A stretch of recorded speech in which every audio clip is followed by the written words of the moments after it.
Oi pessoal, aqui é ela. Depois de um vídeo inteiramente dedicado ao dormitório em ruínas e o dormitório da Hatslabiu, hoje faremos um vídeo inteiramente dedicado ao dormitório da Savannah Claw, que tem o seu foco no capítulo 2 intitulado de Usurpador da Savannah. No vídeo que eu fiz sobre Twisted, o título era completamente diferente, que no caso era O Rebelde da Savannah. Mas é assim mesmo. Os títulos dos capítulos podem até mudar, porém o contexto envolvendo a história continua sendo a mesma. E assim como eu fiz lá no vídeo da Hatslabiu, enquanto eu vou explicando sobre o dormitório, eu vou dando contexto sobre o que acontece no capítulo de destaque do dormitório. E como sempre, as minhas fontes continuam sendo a Wikifandle, gameplays e inclusive o próprio mangá do jogo. Agora imagina você ser residente de um dormitório em que você tem que acordar cedo e fazer exercícios matinais. Essa é a Savannah Claw, um dormitório que, resumidamente falando, é só dos atletas. Que é bodybuilder, porra! E imaginando isso, a gente pode pensar que a rotina deles é literalmente dormir cedo para acordar cedo, para ficarem bem dispostos pro dia seguinte. Inclusive, uma coisa que eu não expliquei lá no vídeo envolvendo o jogo em si, é que na escola, Night Harvest, existem algumas salas, e essas salas são a sala dos espelhos. E pra que serve essa sala em si? Ela serve como portal para você ir pro seu dormitório. Você atravessa ele numa boa, tal qual Alice através do espelho, e vai direto pro seu dormitório. E como todos os dormitórios são diferentes, o dormitório da Savannah Claw é uma savana, literalmente falando.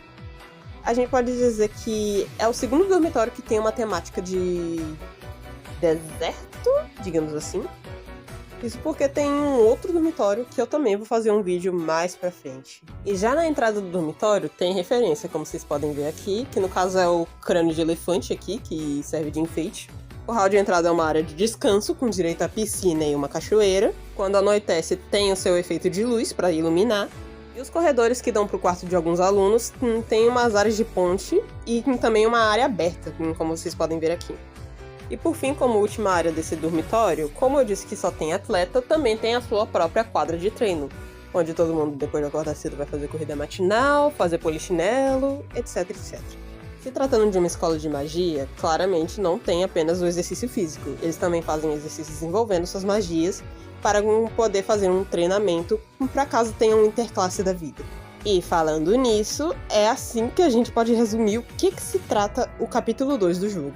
Após o incidente que aconteceu no dormitório da Hatslabiu envolvendo o Overblot, a escola começa os seus preparativos para o torneio do Speed Drive, que é um torneio que envolve magia que acontece naquele mundo. Mas ao mesmo tempo em que os preparativos para esse torneio acontecem, acidentes em geral começam a acontecer. Isso porque, de maneira coletiva, vários alunos de dormitórios diferentes que iam participar do torneio acabam se acidentando de maneira misteriosa. E claro, como era de se esperar, o nosso protagonista, mais a sua bolinha de pelo cinza, se envolvem no meio para poder descobrir o mistério de quem está sabotando os alunos. E uma coisa importante de mencionar, que isso vai acontecer muito ao longo do jogo, é que o protagonista vai se meter nessas situações e que não é problema dele. É os problemas também que vão correndo até ele para que ele mesmo resolva. E das duas umas, ou o problema vai até ele, ou ele mesmo se mete no problema apenas para salvar a pele de alguém. Isso é uma coisa que acontece no capítulo 3, inclusive. E como eu já sei que ninguém aqui é meio tonto, já deve imaginar quem é que tá envolvido nesse surto coletivo de alunos se acidentando. Se preparem para o golpe do século. Se preparem para a trama sombria.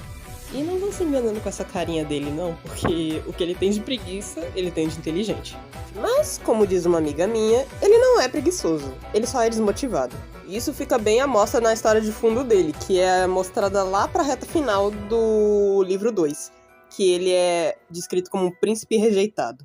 Mas voltando aqui pro foco, pra terminar o vídeo, de única curiosidade interessante sobre o dormitório em si, é que ele não tem um vice-líder, tendo apenas o Leona como líder daquele dormitório. E por que não tem um vice-líder? Acontece que os residentes da Savannah Claw são muito competitivos, como eu disse. Eles não iam se contentar em ser apenas o vice-líder do dormitório para comandar. Eles também iam querer o cargo de líder. Para isso, eles teriam que derrubar o Leona num desafio. O que seria difícil, porém não impossível. Só que a questão é que o Leona é o mais forte de todos ali. Inclusive, eu cheguei a pensar que o Rudy era o vice-líder do dormitório. Só que depois eu acabei descobrindo que o coitado tava mais pra uma babá do Leona. Meu Deus do céu. Mas enfim, esse foi o vídeo. Espero que vocês tenham gostado. Então, até a próxima. 人生は不公平だ。卑怯な手だって実力のうちだろ。要は勝ちゃいいんだ。覆せない世界なんて全て砂に変えてやる。